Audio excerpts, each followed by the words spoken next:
Next episode. What's this Next one called? episode is Band Candy. Yeah, this aired November 10th, 1998. I looked what else was airing that night. I'll tell you what. First part of the Felicity rape two-parter. Oh my god! Classic stuff. Amy Jo Johnson, who of course played the Pink Ranger. She was the original Pink Ranger on the Power Rangers. She gets raped by the guy who played Brian Krakow in My So-Called Life. So this was a very exciting night for me. I can't believe it. Yeah.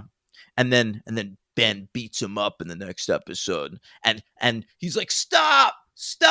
And Ben stops and he goes, you know what the difference between you and me is? When you said stop, I did. Wow. How about that? Got him. That's good. Yeah. It's good writing right there. It sure is. J.J. Abrams wrote it. Hey, the number one song in America, Doo-Wop, That Thing by Lauryn Hill. Wow. Yeah, what's that again? That thing. What's the doo-wop part? That was just like the title of the song. But they popped that thing in there because it's like, that's what we say most often in the song. Okay. Yeah. It's sort of like how the Pina Colada song is called Escape, and then in parentheses, the Pina Colada song. Right. That's a great song. Yeah. I'd say that's better than this one. You're out of your mind. Really? You like that song? That thing, I like it, but that thing is a fucking classic. Great song, great music video as well. And Lauryn Hill was just on top of her game at this point. Everything she put out was a masterpiece. Believe still number one over there in the UK. 2 big album releases this week. R. Kelly, his top-selling album, it was called R. Very exciting at the time. It was a double disc. People had to pay a little extra for this R. Kelly album, but people did. People loved him. All right, and he popped, I believe, I Can Fly on there. So it's like if you didn't own the Space Jam soundtrack, finally you could own that song. That's great. Yeah. All right, and also the NSYNC Christmas album. I don't remember what it's called. Home for the Holidays or something. But maybe Christmas for the Christmas for the Holidays. I wish it was called that. But that is one classic Christmas song.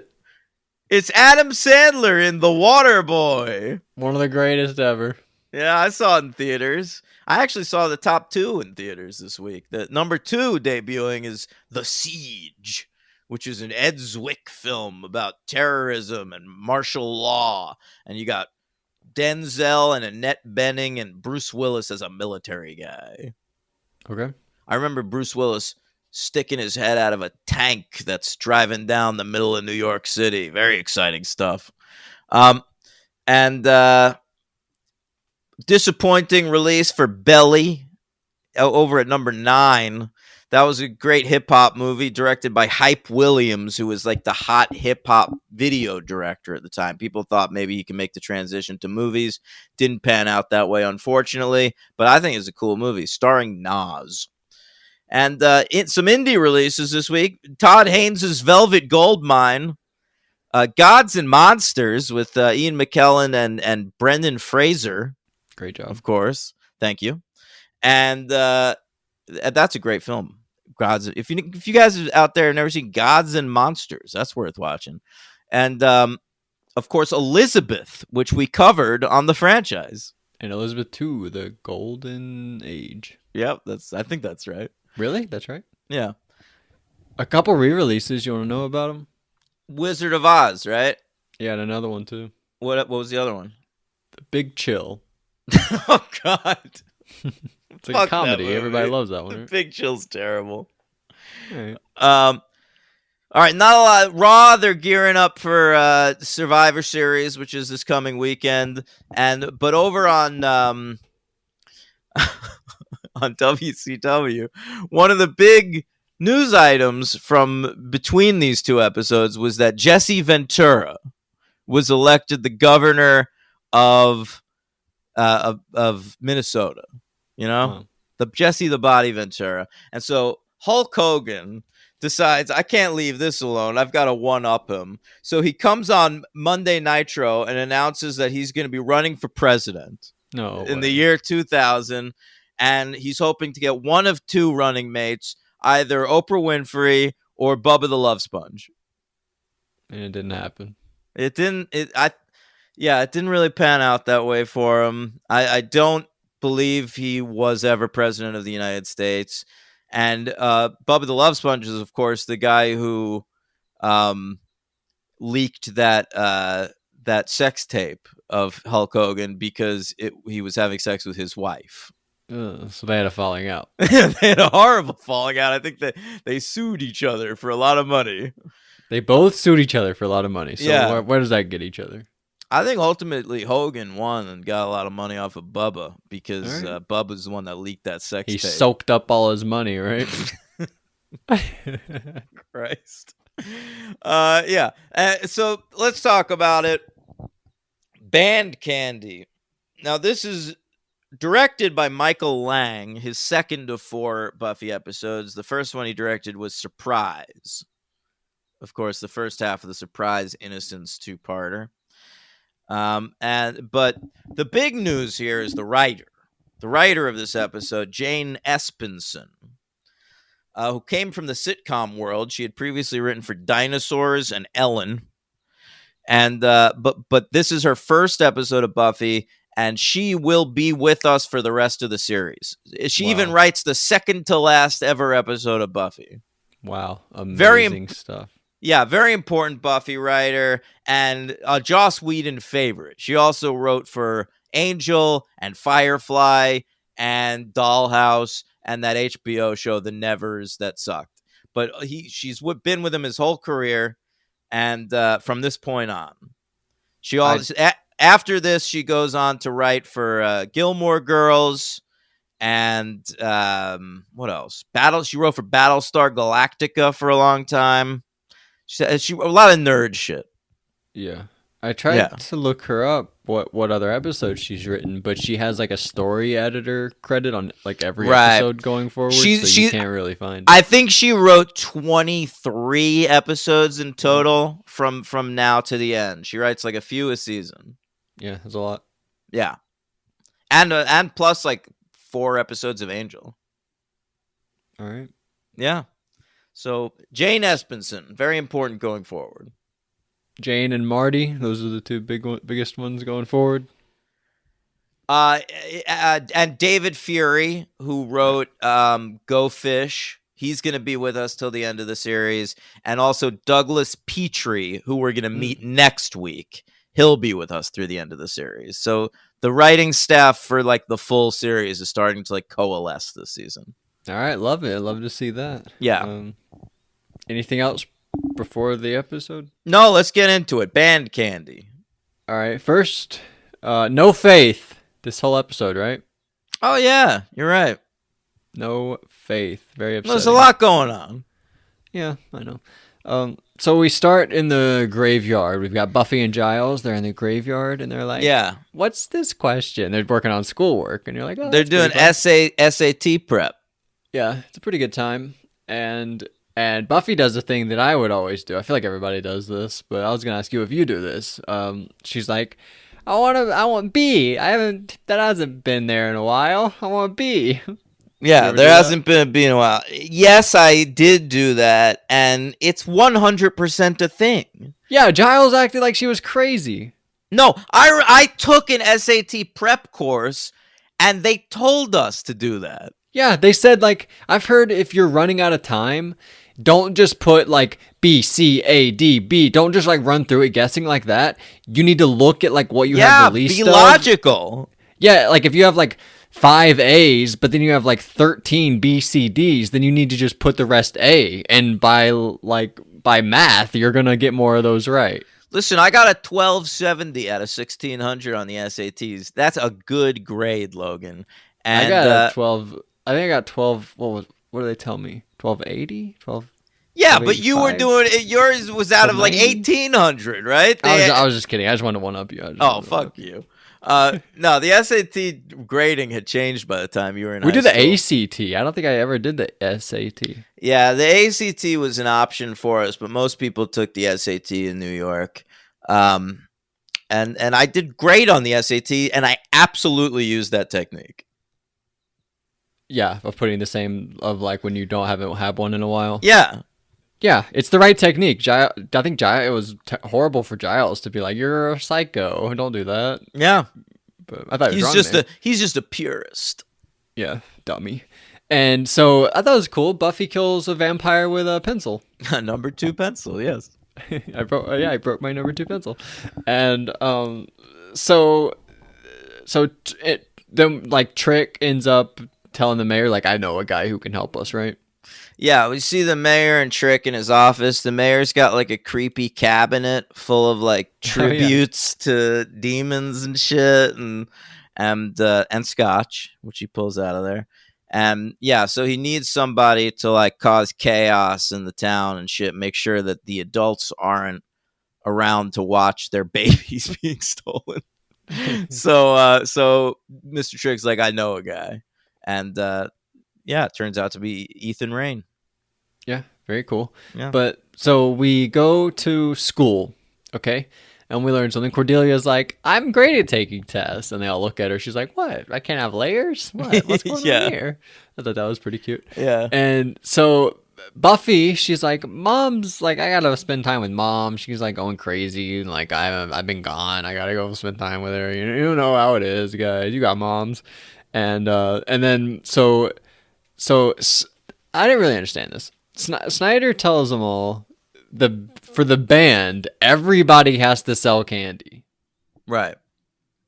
Was that ever a thing? No, this is part of the mayor's plan. He's trying to make sure all the candy is distributed to the whole town. But Snyder's in on it? The mayor, he said that it comes from order of the school board. So the mayor... Then why did Snyder eat all the candy if he knew what was going to happen? It's probably addicting. He didn't know it was going to happen. He didn't know, but he still...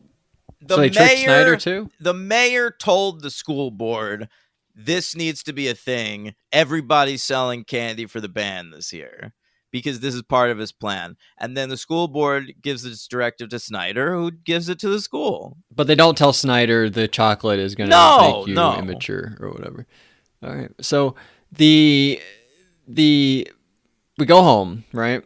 And mom's like, all right, fine. I'll buy some chocolate from you, Buffy, if you shut your trap. If you just quit talking to me so freaking much. And then Buffy's also like, they set up this thing where Buffy wants to drive. She wants to get her license or whatever. I don't know. And that's just for later, so that when Mom's like breaking the rules, she's like, yeah, take the car. Who cares?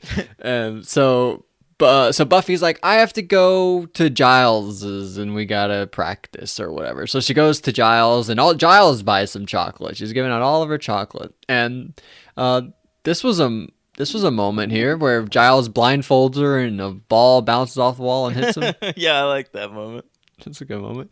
And so then she's like, all right, so now I'm going to go back home, right? But then she doesn't go home. She goes to Angel. And Angel's all like, he's all limber now. He used to be like all like just in the corner, can't move, wasn't doing that much. Now he's all doing yoga and he's getting better. He's doing Tai Chi shirtless. I thought it was funny though. He's just doing the yoga, and Buffy walks in. She's like, "Wow, I didn't know you could do that." And it was just funny, like if you didn't know, if you just saw like that there was just a person doing yoga, and she's like, "Wow, I didn't." But he's doing like the most simple, just like hold your arm out in front. That's because he's doing Tai Chi. It's not yoga. Oh, whatever. I'm stupid, but I just thought it was very funny. Yeah. Wow, I didn't know you could do that. I want to give a shout out. I want to go back to school for a second. Just give Buffy a quick shout out. Okay. She manages to, in the very same scene, reference Willie Loman from Death of a Salesman and The Real World. What a breadth of pop culture knowledge Buffy has. It's incredible. Yeah, I didn't catch that. Who is is there a host for The Real World? No. It's no just like host. a docu-series. Okay. All right. So what happens? They go Ethan Rain time? Oh no, she goes home. She goes home from Angel's and Mom's there. And Mom's like, or Mom doesn't say anything at first. She just lets Buffy explain and she's like, I was Giles. You know how Giles gets, making me train. And then Giles is there, and she's like, "Oh no!" no. And then so they're like, go to your room, Misty. I don't know what happened. And then but then Giles throughout the whole interaction, Mom's just chowing down on the candy, right? Every cut to Mom, she's just breaking off a new piece, eating more. And of at the one chocolate. point, she absentmindedly hands one to Giles, who also starts chowing down. Yes, they do a very good job. Even like Xander later, you see Xander eating it way before they like bring it up that he's been eating it. They do a good job with that stuff. Then we see Ethan Rain. Oh, big Ethan Rain moment. No, who's it gonna be? Oh, Ethan Rain. And Were you excited to see him? We haven't seen him since episode 8 of season 2, The Dark Age. Of course I was. I told you I didn't even know. I thought he might be the werewolf catcher guy. Nah, we never see that guy again, unfortunately.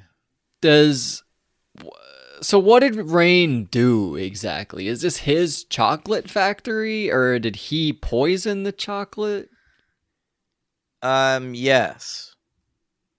To both? I mean, I assume the mayor got him the chocolate factory, or the factory that they're making the chocolate in. But yeah, this is his idea. He comes up with like a concoction, like some sort of magic thing to make the chocolate turn people into their younger selves. Wow, that's a lot of prep to go into this. It's very impressive. Well, I mean, he came up with the whole people turning into their costumes thing. This is what he's good at. Yeah, this guy's a big thinker. I like this guy. He should make saw traps probably. They go to this was pretty fun. They go to the study hall, right? I thought they were like in a lab. I thought they were about to do some lab work, like dissect something. Or I think they're doing study hall in a lab. So I think that's what you're right on both.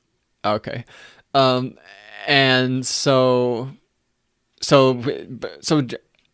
what, they like take turns what teacher is gonna watch study hall, because they were like, it's Giles' turn to watch. I didn't quite get it, but anyways, but Giles isn't there, right? Because he's busy with Mom. Yeah, with Joyce. Yeah, he's still with Joyce, and so they so Snyder's like, I gotta be fucking responsible. What do I gotta do my job? What is this? And so he gets this woman. Her name is Miss Barton, and I really enjoyed Miss Barton. She's great. She's great. I looked up this actress, and her first acting credits in like 1937 or something like that. She did a lot of like westerns in the 40s and 50s. She's like this old school actress. I only really remember her from this era because she played a lot of grandmothers around this time. She's also, if you go back and watch like the episode of The Office where Jim and Pam get married, she plays Pam's grandmother. Wow, that's amazing. Yeah, but I thought she's very fun. She's great. Fun. She's great. She's, Xander says he wants to marry her, and I get it. Yeah, like in this scene when she's just like coming in to watch the class, I think she's great here. I was like, oh, this actor is amazing. And then later when she's at the Bronze, like, are they drunk? Also, I think they're stoned here. Oh, okay. But I thought she was really one of the standouts. Yeah, absolutely. Amazing. She's great. And so Xander and Willow, they're partners together. I don't know why they're sitting together. Yeah, it is sort of weird, right? Like Buffy's sitting with Cordelia, I guess because they bonded last week, and Willow. Yeah, but it should be Buffy with Willow and Xander with Cordelia. Of course it should. It's so weird. Yeah, but oh well. And so they're there, and they're playing the most hardcore footsie I've ever seen in my life. Yeah, it's great. It's absurd, but they love it. And then Cordelia's like, "Hey guys!" She turns around and they're like, "What?" And they like bang on the table and stuff. Yeah. And but by the way, Xander's eating candy in this scene, and then later he says like, "I've been eating it. Why am I not immature?" Oh wait, he like realizes it. But yeah, no, that's all right. They play footsie, whatever. So, but then Buffy, she realizes something's up with Giles because he hasn't been. Where was he? He hasn't been at the study hall. So she goes to Giles' house, and who does she find at Giles' house? Her mom. Her mom on the couch. You never want to find your mom on the couch of your teacher's place. That's probably not good. So I thought this was interesting. Mom's hiding alcohol when Buffy leaves. She pulls out the alcohol, but last I learned, Mom's always drinking alcohol in front of Buffy. Why is she so worried about this? But Giles and Joyce have reverted to their teenage selves. Oh, you gotta hide it. Right. That's very good. All right, but so they've basically been like hey, you won't believe what we've been doing. We made like a whole schedule for you, so you're gonna know like when to practice, when you're gonna be home, when you're at school. It's gonna be great. And Buffy's like, yeah, whatever. Whatever. I don't like any of this. And so Mom's like, all right, well, you can have my keys and you can drive to Willow's house. How does that sound? Just trying to get her out of there. So that all the whole car thing comes back. That's fine. I hope she does get a car soon. That'll be fun. Buffy driving around in a car. That'll be very fun. But she goes to college probably, so she might be just on a campus walking around. I don't know what's gonna happen. But so so she leaves and they're all partying together, and I like Giles. He's smoking 2 cigarettes. He like lights them together and then passes her one. Yeah. I don't know if they're cigarettes or joints or whatever, but I don't know. I think they're cigarettes. It's implied that they've already smoked weed, but I think at this point it's cigarettes. Okay, can I tell you my favorite part of the whole episode? Maybe. This is my favorite part. What? Well, specifically, my favorite part. Okay. Is Giles putting on a heavier accent. Yes, is my favorite part of the episode. Yeah. Giles is great. His whole accent changes. It becomes like less posh, like a little more working class. It's really good. Yeah, but here he puts on a Cream album, the song "Tales of Brave Ulysses." Yeah. And he's just like jamming out to. I love when like a guitar solo kicks in. He's like, "Oh, I like this part right here." I like when she asks him. She's like, "So why do they call you Ripper?" And he's like, "Wouldn't you like to know?" It's so good. And Joyce says, "Do you like Seals and Crofts? And you have such great albums. Do you like Seals and Crofts?" And Giles just turns around and looks at her like she's a fucking moron. I don't know, Seals and Crofts. They're Summer Breeze makes me feel fine. You know that song? I don't think Summer Breeze. I think you're just doing it terribly. Man, that's very possible. So we go to the Bronze. The dingoes are there, right? Yeah. That was great. But it's filled with a bunch of old people. You got Miss Barton there. You've got Snyder there. Snyder's very fun. Snyder's getting down at the Bronze. I like that like Snyder. I like that Snyder is portrayed as like he was like a fucking dork in high school. This is like them in high school? Yeah, just like a loser. I thought they were just drunk. No, I mean, not just drunk. I knew that the thing was going on, but I thought that, especially at the people at the Bronze, I thought they were all drinking alcohol. Well, I think a lot of them were, but I think Snyder was a dork, so he wasn't. He was just being Snyder. Like shortly, like Willow's doctor, who took his shirt off on stage and started performing Louie Louie. Like he's probably drunk. Yes, you have to assume so. What happens? What happens next? Snyder ends up leaving with him, right? He's like, I want to go with you guys. Yeah, I like that he tells them, just call me Snyder, one name, like Barbarino. Yeah, I don't. Who's Barbarino? That's John Travolta's character from Welcome Back, Kotter. Oh, Barbarino. Okay. Yeah. I want to bring something up. Okay, so we go to the chocolate factory, and there's an extra in this chocolate factory. I don't know if you caught this or not, but she looks. I should have sent you a picture. She looks directly into the camera. I think on more than one occasion. I think it happens. Boy. It's pretty bad. And I think Trick might do the same. I think in this scene, Trick might also look into the camera. No way. I'll try and find a screenshot after this, but I'm pretty sure it happened. But there's a woman who especially does. I'll send it to you afterward. I should have done it beforehand. But it's crazy. It's one of the most obvious things I've ever seen in my life. It was crazy.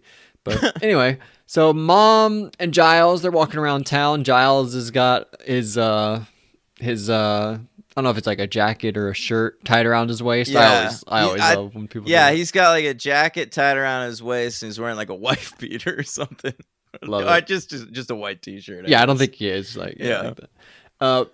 But so they're like walking around and Joyce is like, oh, I really like this thing in the store. And Giles just robs it. He breaks in and he steals it. And then a cop comes and he beats up the cop. And then he starts smooching Joyce on the car. It's awesome. Yeah. It's one of the coolest things anyone's ever done.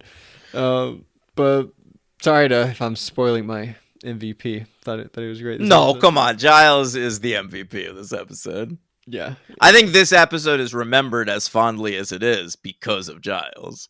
Yeah, I think this episode really is so good because of the performances. They're so fun. I think that's really where this shines. Because Yeah. we'll get to the villain. I think it's a weak villain, really weak No, for villain. sure. The villain's the worst part of the episode. And when I see people call this one of the best episodes, I always think of that shot of the stupid fucking CGI worm coming out of the thing. But Yeah, like it is fun. Like I saw that Christine Sutherland, who plays Joy, said that she thought this was the most fun episode that they filmed the I entire run of the love that. series. That's And awesome. I was like that it you could see it on screen. Like they're having a fucking blast. Yeah, and she's great too. We haven't really brought it up, but I think Joyce is also great in this episode. Yeah, She's really really good. This is probably the best she's been. I feel like. I agree. Um. So, what happens? They kiss on the car. Oh, this was weird. They get into a car wreck. Like Yeah. Buffy and Oz and Snyder and those guys, they get in a car wreck, and then they're like, "Oh, it's the chocolate. We got to go do the chocolate stuff." And so we learn about the villain. Can you say the name for me? I wrote Lurconus, but I couldn't remember. I couldn't tell if it was Lurconus or Lucronus. No, you were right, Lurconus. Lurconus, so R before C. R before C, except after E. I don't know. But Yes. so we learn about Lurconus, and I don't think we learn it's like a worm monster until later, maybe. Yeah, you just know that he's a demon until you see him in the sewer later. Right. So this was a funny moment. So they're in the library. They're like researching, like what did the chocolate do? What's going on with that? And so not Buffy, Cordelia or not Cordelia, Xander and Willow they like somebody gives the other the book and they touch hands and it's really weird and Willow like zones out for a second and Cordelia's like, hey, do you want to swap? Oh And, yeah. and Willow like is like, what happened? And she's like, can I have that book? And she takes the book from her. But that was incredible, an incredible moment. Yeah. Think she wants to swap boyfriends. So funny, so funny. By the way, I don't think Cordelia and Oz have really interacted before. Or no, didn't she they like go Cordelia. on a walk at one point in one episode? They like she took him somewhere. I don't remember. They Anyway, so acknowledged at one point that they don't spend a lot of time alone together. Like I don't think Cordelia and Oz have ever been alone in the same room together. no, I think in one episode they were like, well, because I think we talked about like why would she trust her after the whole Xander thing. I don't remember. But so they take the babies because they use the babies for the Lurconus guy or whatever. Yeah. And there's a great moment, again, this is just full of great moments, I guess, where where they're like, Mom, they're like, what do we do about that guy on the ground? And Mom's like, oh, I got it. Don't worry about it. And so Mom pulls out handcuffs, and Buffy's like, I don't even want to know what that was gonna be used for. But great moment where Joyce has handcuffs. Yes. Alright. So they go in the sewer or whatever. They're like, oh, we gotta go in the sewer. I don't know. But they're like doing the ritual on the baby, and then the snake comes out, and it looks terrible. Probably the worst thing they've ever had on Buffy. Yeah, well, it's because usually Buffy uses practical effects and puppets and shit, and and this is their first real stab at like a fully CGI villain, and it's Yeah, I guess that's true. 1998 CGI on television, and so it looks terrible. The other CGI example I can think of is Bewitched, Bothered, Bewildered when they make that spell. I feel like that looks No, kinda they've crazy. done that But sort that's of not a thing, monster. but yeah, exactly. This is the first like CGI rendered monster they've ever done. Yeah, and let me tell you, they haven't nailed it yet. They never do, and they don't do it a lot. Yeah, good. I Yeah. like that. So Buffy, she sets it on fire and it dies. Whatever. What else happened? Trick got away. He didn't die. Yeah, Trick got away. He says something to Buffy, Yeah. and yeah, He and the mayor talk, and they're like, I don't quite understand this, but they're like, well, it was like it was kind of a failure, but also we killed a demon, so it was good. Hooray! I don't know. well, yeah, that's the thing. Like the mayor is mad about it because it didn't go to plan. They foiled the plan to like give the baby tribute to Lurconus.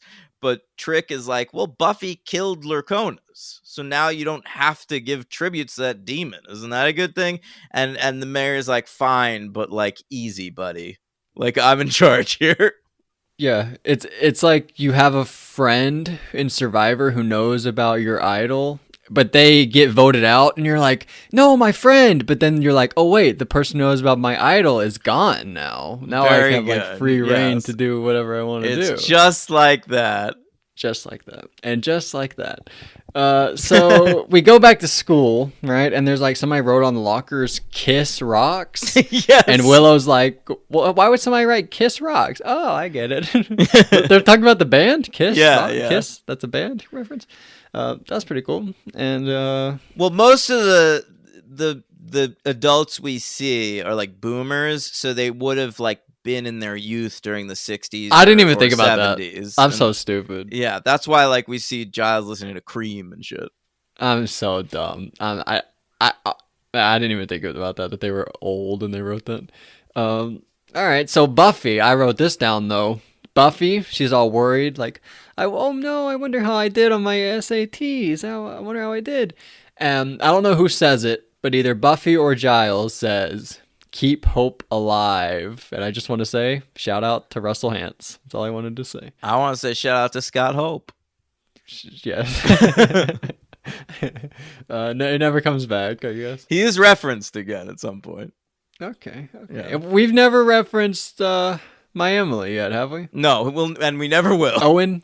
I think you said we referenced him again or something. Did I? I thought there was like I thought so. I thought it was Owen. You said like we reference him at some point. I might have been thinking about Scott Hope when I said that. Oh, interesting. Yeah. Dang, I was hoping this whole time for I really was. I was like, when's the Owen Oh, reference coming? sorry, buddy. That sucks. So here we go. You ready? Yeah. The end of the episode. Great ending. Another great ending. This show is full of great endings. Not as good as the Fountain one where they're like, we're never gonna find love. But I love this one. This is a classic. Yeah, this one is great. This one is great, honestly. Top 5. So Buffy's leaving school. Mom's there to pick her up, and Buffy's like, "Phew! At least I got there and saved the day before you two did anything crazy, right?" And they're like, "Yeah, right." Oh boy! Yeah. Oh boy! So, And later this season, we will find out exactly what went down. Yep. I Yeah. hope so. But I thought that was a great ending.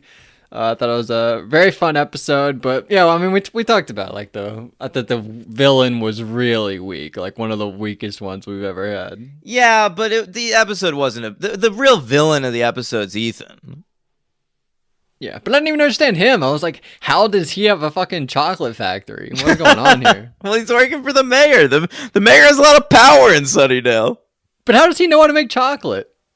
Did he take the staff of an already run chocolate factory and pay them to make chocolate for? I really didn't understand any of that stuff. I've never had these questions before. I can't really answer them. They're fair questions, but I've never had these thoughts. He has the mayor on his side. He can pull off a lot of stuff. Yeah. Yeah. But all right. So what do you give it? Are you gonna give this one a 4? Yeah, I'll give it a 4. Okay. So you like this one more than the other one? Yeah. I guess I do too. I'll give this one a 4 also. So who's your MVP? Oh, Giles. Got to be Giles. Yeah. Easy. One of the easiest MVPs there's been. LVP, I went Lurkonis. Oh, that's great. Yeah, I'll go with him too. I didn't even write any other names down. It was a slam dunk. Easiest MVP LVP combo in history. It Probably. could be. Yeah. Giles and Lurkonis.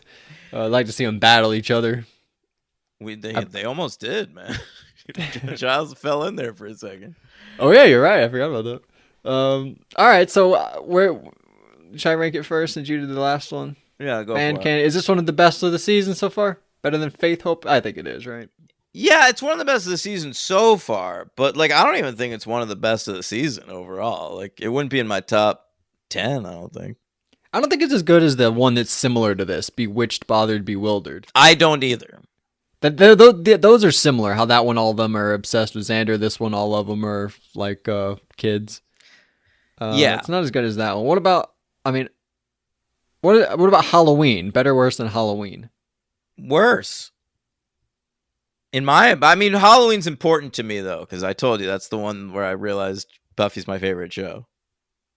Yeah, I think I'm just gonna put it right between Surprise and Faith, Hope, and Trick. I think I'm just gonna put it there. Okay. And then you want yours from Faith, Hope, and Trick up. Yes. By the way, Faith, Hope, and Trick for you is 15. So I Only Have Eyes for You. That seems pretty high. You love that episode. Ted, Surprise, Bewitched, Bothered, Bewildered. Wait, I like all these more than Band Candy. So Faith, Hope, and Trick. Yeah, man, it's funny. These are all right in a row. These early season 3 episodes. Yeah, I feel the same way. But I'll put this between I Only Have Eyes for You and Faith, Hope, and Trick. Yeah, we both have Band Candy, Faith, Hope, and Trick, Homecoming, and all back to back to back. Yeah, that's wild. It is wild. But then the other ones are a little bit lower. All right, but pretty good start to this. What are the other episodes? What do you mean? The season. Oh, Dead Man's Party. That's a little lower. Yeah, and Beauty and the Beasts. Beauty and the Beasts. Oh, I write down the season number and the episode number, and I wrote a 2 for that, so I messed up. Anyway, nobody cares about that. So that's it. Well, they're all good from here on out. Homecoming to the end of the season. It's what a classic season this is. I love it. And next week on the show, 2 more great episodes. Episode 7, Revelations. Oh my God, something religious. Okay. And episode 8, an all-time classic in my opinion, Lover's Walk. Oh yeah, I've heard you mention that. I feel like that's when Angel's coming back, guys. And He's going already for a walk. You know, he's already back. I know, but he's like fully back. He's out of that damn mansion and Okay. he's walking around. Yeah, all right, we'll see. Yep, that's all I got. That's my. All right, well, thanks for listening, gang. Keep watching them Buffy episodes. Keep the TVs hot. We'll be back for Hey, I'm Watching here tomorrow night. I started my new movie project. By the way, yeah. Well, I am looking at the Patreon right now, and there are no comments. I just want to say that. So if somebody comments between now and when this is posted, I did not see it. But we also get why you're not commenting, because Willie. Yeah, we suck, guys. The last like 2 weeks or something, like we have not read the comments. So yeah, we're horrible. But we're gonna get better at it. I promise.